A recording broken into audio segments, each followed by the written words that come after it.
بسم اللہ الرحمن الرحیم، السلام علیکم۔ میں ہوں سیبی کاظمی، آپ دیکھ رہے ہیں یوٹیوب اور فیس بک۔ 23 اگست جمعے کا دن، اللہ پاکستان کے لوگوں پر اپنا رحم و کرم کرے، آپ کو جمعہ مبارک۔ عمران خان نے آج تمام سوالوں کے جواب دیے۔ جیل میں پیغام رسان کور تھا، جلسہ کینسل ہونے پر عمران خان کا موڈ خوشگوار کیوں تھا، بعد میں غصے مر کیوں آئے، اور جلسے میں جو لائے عمل ہے، طریقہ کار ہے، تاریخ سمیت تمام معاملات واضح بھی کر دیے۔ حکومت کو، اسٹیبلشمنٹ کو اور فرشتوں کو، نامعلوم لوگوں کو جواب بھی دے دیا، اور یہ بھی بتا دیا میں کون ہوں۔ قاضی فائز اور اس کے ساتھی ججز کے خلاف بڑا ریفرنس بھی تیار۔ 31 اگست جو اسٹوڈنٹس تحریک کا اعلان ہے، اسے روکنے کے لیے حکومت نے ایک بڑا خطرناک قسم کا منصوبہ بندی کی ہے، اور اس میں کیا واردات ہے وہ میں آپ کے سامنے رکھتا ہوں۔ کور کمیٹی نے بڑا سخت اعلامیہ بھی جاری کیا۔ 8 ستمبر فیصلہ کن دن ہوگا۔ 190 ملین پاؤنڈ جو القادر ٹرسٹ کا جو آخری گواہ ہے، اس پر بھی جرا جو ہے وہ اپنے انجام کی طرف کیس جا رہا ہے۔ اسٹیبلشمنٹ نے آج اپنے پیغام رسان جاوید چودھری صاحب کے ذریعے ایک اور پیغام بھجوایا ہے، اور پنجاب پولیس پر سب سے بڑا حملہ، 11 پولیس والے مارے گئے۔ یہاں پر آئی جی صاحب سیاست کھیل رہے ہیں۔ اشرافیہ کی جو راج ہے، ان کی طاقت ہے۔ ابھی ARY ایکسپریس نیوز سے کراچی کارساز واقعے کی آپ کو پتہ ہے، وہ خاتون کو بچانے کے لیے خبریں ہی اڑا دی انہوں نے۔ اور معیشت کے بدترین جھٹکوں میں غریبوں کا آخری سہارا یوٹیلیٹی سٹور بھی بند ہو رہا ہے۔ شہباز شریف کی حکومت میں 3 سال کی حکومت میں 3968 کمپنیاں ملک چھوڑ گئیں۔ ملٹ ٹریکٹر بھی بند۔ اور سری لنکا بنگلہ دیش کے انقلاب کے بعد اب تیسرے بڑے ملک میں انقلاب، آج پارلیمنٹ کو آگ لگانے کی سازش، مطلب لگا دی مظاہرین نے۔ بلکہ میں تفصیل آپ کو بتاتا ہوں سارا۔ عمران خان سب سے پہلے اڈیالہ جیل میں آج صحافیوں سے ملاقات ہوئی، اور جب ملنے آئے عمران خان تو جو صحافی بتا رہے تھے، میری بات چیت ہوئی تھی، ان کا پسینے سے شرابور بھی تھے، لیکن خان صاحب آج مسکرا بھی رہے تھے، ہنس رہے تھے۔ جب صحافیوں سے ملاقات ہوئی، علیمہ خان کے ساتھ ملاقات میں غصے میں بھی تھے، یہ بھی یاد رکھیں۔ اعظم سواتی صاحب والا جو معاملات، اس میں جلسے کی جو انفارمیشن تھی 8 تاریخ کا، عمران خان نے ان تمام سوالات کے جواب دیے۔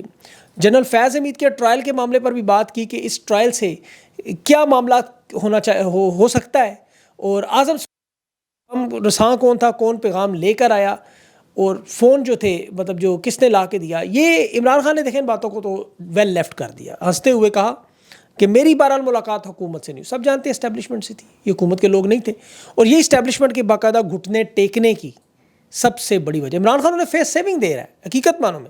دیکھیں جلسے سے شدید خطرہ کیا تھا، عمران خان کو انہوں نے پیغام یہی دیا جو میں آپ کو پچھلے ویلاگ میں بتا چکا تھا کہ بڑا نقصان ہوگا، اور آج عمران خان نے باتیں کنفرم بھی کی۔ نون لیگ کے اندر پہ کھلبلی جو مچی، وہ بھی اسی وجہ سے تھی کہ انہیں شک تھا کہ اب ان کا پتہ کہیں کاٹا نہ جائے، خان کی اگر بات ہوگی تو یہ تو آپ کو کہتے رہے، آپ کو بتائیں ساڈی گال ہوگی۔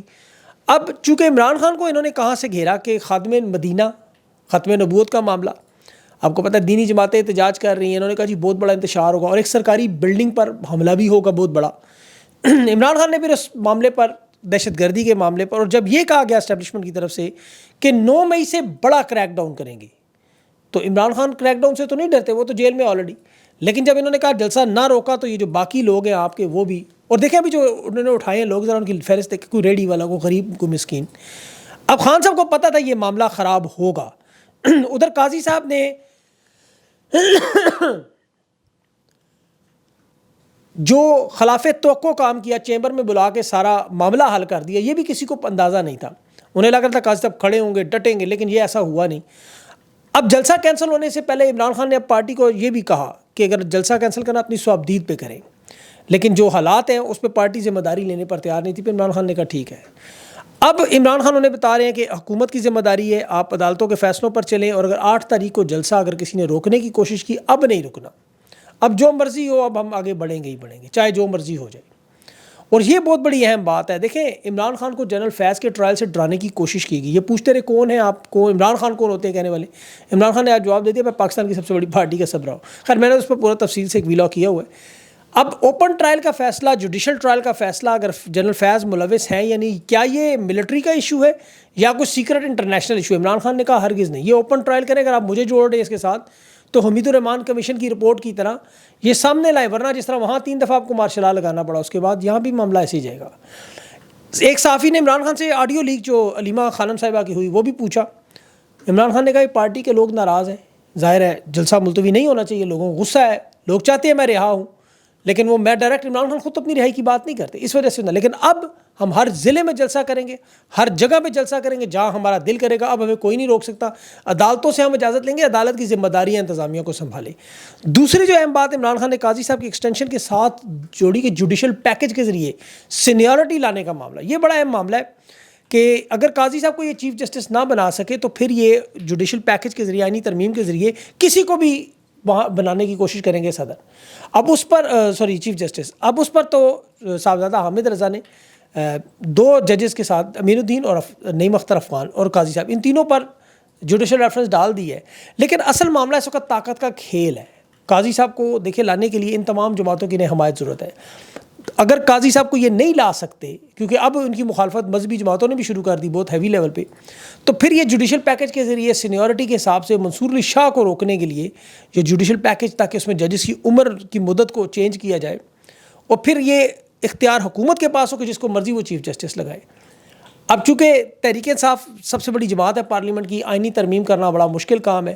ان کی کوشش یہ ایک عدلیہ پر قبضہ کر کے عمران خان کے سارے کیسز وہاں سے کروائیں, خود اسٹیبلشمنٹ سامنے نہ آئے. ملٹری ٹرائل کی طرف یہ بھی نہیں جانا چاہتے. میں آپ کو حقیقت بتاؤں, اب یہاں پہ جلسے کا جو معاملہ ہے وہ اب تقریباً ختم ہو چکا ہے. اب لوگ 8 ستمبر کے جلسے کی طرف دیکھ رہے ہیں, اور ملٹری ٹرائل کا جو معاملہ ہے وہ بھی, اس کی میں آگے تھوڑی سی چل کے بات کرتا ہوں. لیکن ابھی علیمہ خان کے ایک اور بیان بھی میرے سامنے آیا جس میں انہوں نے کہا کہ اب عمران خان نے کہا کہ اب میرا کوئی نام لے کر بھی جلسہ کینسل کرنے کی کوشش کرے تو جلسہ کینسل نہیں ہوگا. یعنی اب عمران خان خود بھی جلسہ کینسل نہیں کریں گے. باقی جو اس وقت آپ کو پتہ ہے جو طاقت کے اس کھیل میں خطرہ ہے وہ ہے عوام کا موبلائز ہونا, عوام کا اکٹھے ہونا. آج جو انڈونیشیا میں ہوا سری لنکا اور بنگلہ دیش کے بعد, وہاں پارلیمنٹ کو آگ لگانے کی بات, یہ مزید ڈر اور خوف بڑھ گیا ہے. یہ اسی لیے پنجاب اور اسلام آباد میں لوگوں کو اکٹھا نہیں ہونے دے رہے. اب یہ جو جلسہ کینسل ہوا اس کا دیکھیں فائدہ تو تحریک انصاف کو یہ ہوا کہ ان کا دباؤ اب اتنا بڑھ چکا ہے تحریک انصاف کی قیادت پر عوام کا اور تحریک انصاف کا حکومت اور اسٹیبلشمنٹ پہ, کہ اب 15 دن ہے, ان 15 دن کے بعد جو جلسہ ہے اس میں یہ فیصلہ کن مراحل کی طرف معاملہ جائے گا. یہ معاہدہ لے کے عمران خان کے پاس جانا چاہتے ہیں. اب دیکھیں رہائی کا معاملہ ہے, میں آپ کو سیدھی سی بات ہوں, بڑی اہم ٹھوس اور سالڈ بات, یہ اڈیالہ جیل سے خان کی رہائی نہیں کرنا چاہتے ہیں اور نہ ہی ایک دم کرنا چاہتے ہیں, مرحلہ وار بنی گالا سے. عمران خان بھی آگے سے کہہ رہے ہیں کہ میں براہ راست بات چیت صرف اور صرف جنگل کے بادشاہ سے کرنا چاہتا ہوں, کسی نمبر 2 نمبر 3 سے نہیں. اور یہ لوگ اڈیالہ جیل جانا نہیں چاہتے, انہیں پتہ ہے کہ اڈیالہ جیل گئے تو یہ خبر لیک آؤٹ ہوگی, بچ سکتی نہیں. یہ بات چیت ہے تو بنی گالا میں ہو, یا پھر یہ کہتے ہیں کہ ہماری بات چیت بنی گالا میں نہیں ہوتی, عمران خان اگر اپنی ضد پہ اڑے ہوئے ہیں تو پھر بات چیت کے اڈیالہ جیل میں ہی وہ بات چیت کریں, اور عمران خان یہاں اڈیالہ جیل سے سیدھا عوام میں تقریر کر کے جائیں اور وہاں ایک بڑے جلوس میں ایک تاریخی دنیا میں اپنا ایک نام رقم کروائیں, تو پھر یہ معاملہ لٹکے گا. لیکن چونکہ اب وقت ختم ہونا جا رہا ہے, یہ پھر عمران خان کو بار بار یہ تھریٹ کرتے ہیں جاوید چودھری کے ذریعے, وہ آگے میں آپ کو بیان بتاتا ہوں کہ پھر ملٹری ٹرائل میں بات ہوگی. لیکن حکومت کی تباہی اور بربادی جو ہے وہ ان کی کنٹرول سے باہر ہے. آپ دیکھ لیں, آپ کے سامنے کچے کے ڈاکو, پکے کے ڈاکوؤں پر قبضہ, معیشت تباہ و برباد. 3968 کمپنیاں شہباز شریف کے اس دوران حکومت میں ملک چھوڑ کے نکل گئیں. غریبوں کے لیے یوٹیلیٹی سٹور بند ہو گئے.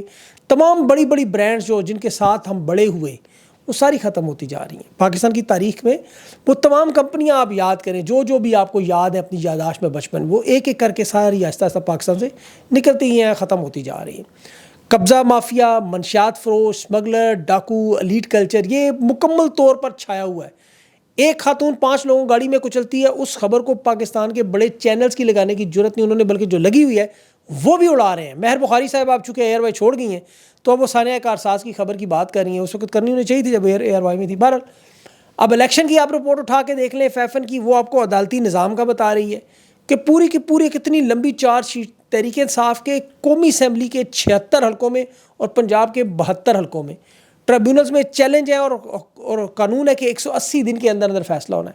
لیکن الیکشن کمیشن اور لاہور ہائی کورٹ آپس میں بھی آئینی تشریح میں ہی پھنسے ہوئے ہیں, کارروائی شروع نہیں ہو سکی. 180 دن میں یہ تمام کیسز کا فیصلہ کر کے تحریک انصاف کو مینڈیٹ واپس کرنا ہے. اب یہ سارے معاملات رکے ہوئے ہیں کہاں, جو میں نے ابھی آپ کو بات کی, عمران خان سے ایک دفعہ انہیں بات کرنی پڑے گی, اور بات وہی کرنی پڑے گی جو خان کی مرضی کی. اور باقی جو جھوٹے کیس بناتے ہیں, اب نیب نے دیکھیں 2 لاکھ کا جرمانہ پہلی دفعہ کہ عدالت نے لگایا ہے خان کے اوپر. جھوٹے کیس ایک ایک کر کے آپ کے سامنے ختم ہوئے. القادر ٹرسٹ میں جتنے بھی گواہان انہوں نے پیش کیے, 34 گواہان, ان میں سے کسی ایک نے بھی یہ نہیں کہا 34 میں سے کہ عمران خان نے کوئی مالی فائدہ لیا, بشرا بی بی نے کوئی مالی فائدہ لیا.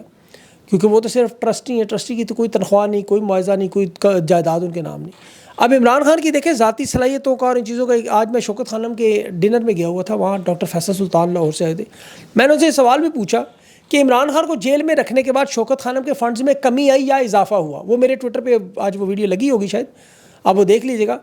انہوں نے کہا عمران خان کو جیل میں ڈالنے سے فنڈز میں اضافہ ہوا، لوگوں کو یقین آیا کہ یہ شخص سچا ہے، یہ پاکستان کا ایک پیسہ ادھر ادھر نہیں ہونے دے گا۔ اور عمران خان کی وجہ سے جو آج پاکستان دیکھیں، جو وہ اسی وجہ سے مقبول ترین رہنما بھی ہے پاکستان کی، یہ 3/4 اکثریت جو پاکستان کی، یہ تو 2/3 کہتے ہیں، میں نہیں مانتا، یہ 3/4 ہے۔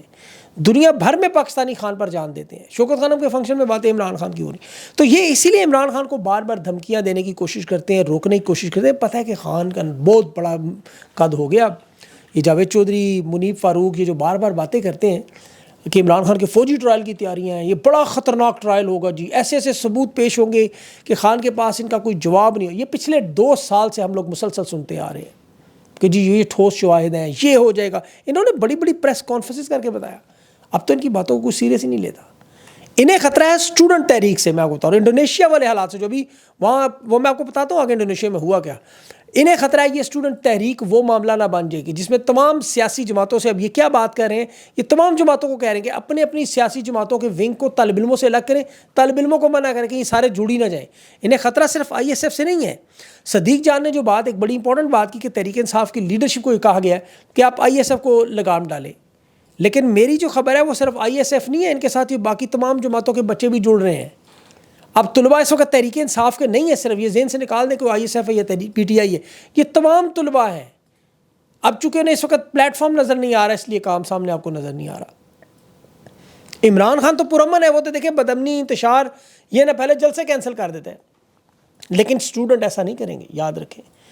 اب بنگلہ دیش کے جو حالات ہوئے، اس سے پہلے سری لنکا میں جو حالات ہوئے، وہاں طلباء کا بہت بڑا کام تھا۔ ابھی انڈونیشیا میں دیکھ لیں، پارلیمنٹ پر آج قبضہ کرنے کی کوشش تھی۔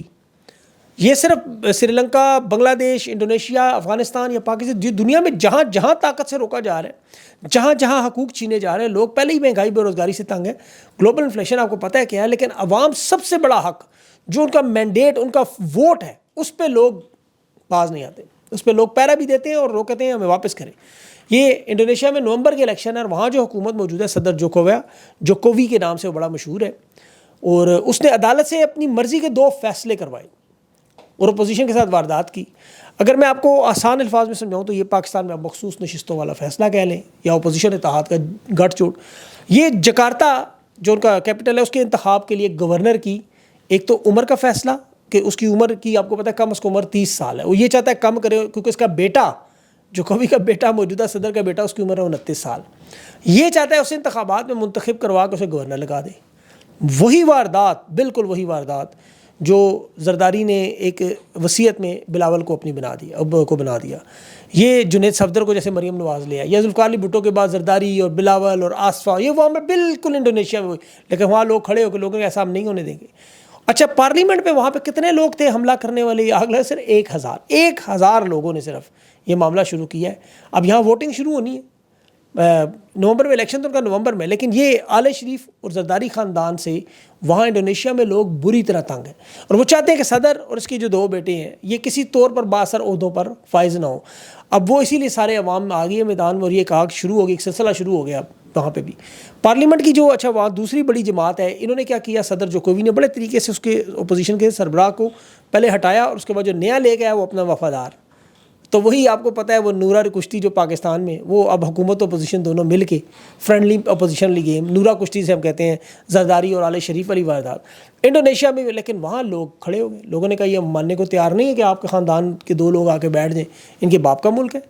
تو وہاں پہ ایک تحریک چلتی ہوئی نظر آئے گی۔ اب وہاں پہ بھی اسٹوڈنٹ تحریک والا معاملہ جو ہے پاکستان کی طرح ہے، وہاں پہ بھی دبانے کی کوشش ہوگی۔ تو یہ سارے خطے کے ایک جیو پولیٹیکل شفٹ آ رہا ہے، تو یہ پاکستان میں کب آنا ہے، جلد یا بدیر آپ کو نظر آئے گا۔ یہاں پہ قسمت صرف لوگوں کی یہ اچھی ہے کہ خان پرامن ہے، وہ نہیں چاہتا انتشار ہو، وہ نہیں چاہتا کہ ایسی معیشت تباہ ہو رہی ہے، لوگ برباد ہو رہے ہیں، لیکن خان چاہتا ہے کہ کسی طرح یہ سارا معاملات بیلٹ کے ذریعے، وہ اپنے اوپر تکلیف لے کے جیل میں بیٹھا ہوا ہے، لیکن وہ چاہتا ہے کہ سارے معاملات امن سے، اور ہماری بھی خواہش ہے، یقین کرے ہر پاکستانی کی، کہ اللہ کرے کہ یہ معاملات امن سے ہی حل ہو۔ یہ ایجیٹیشن کی طرف نہ جائیں, انتشار کی طرف نہ جائیں, کیونکہ کوئی پتہ نہیں ہے انتشار کا معاملہ کہاں تک جائے گا اور کیا ہوگا. اس لیے اللہ تعالیٰ ہر پاکستانی کی جان اور مال کو محفوظ رکھے اور یہ معاملہ اسی طرح ختم ہو. اپنا خیال رکھیں. اگلے ویلاگ میں مزید بات کریں گے. مجھے اجازت دیں. اللہ حافظ.